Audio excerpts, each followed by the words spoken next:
गुस्ल जनाबत का तरीका क्या है? गुस्ल जनाबत का तरीका ये है कि अपने सर और अपनी गर्दन, यानी ये पूरा हिस्सा, गर्दन तक का पूरा हिस्सा, ये पानी से धोए। गुस्ल की नीयत से पानी से धोए।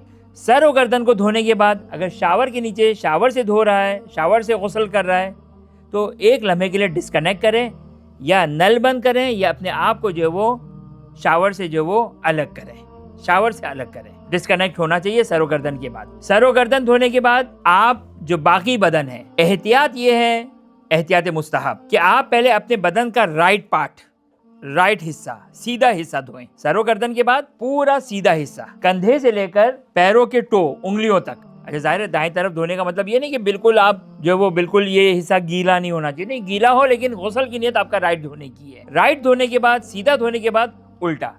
अगरचे आगाई सीस्तानी फरमाते हैं कि सर और गर्दन धोने के बाद आप पूरा बदन एक साथ गुस्ल की नियत से धो सकते हैं। लिहाजा शावर के नीचे खड़े हो गए, सर और गर्दन धोए आपने, थोड़ी देर के लिए आप पानी से डिस्कनेक्ट किया अपने बदन को, फिर शावर के नीचे आ गए, पानी हर जगह पहुंच गया। ये चंद मिनटों का काम है, ज्यादा वक्त नहीं चाहिए।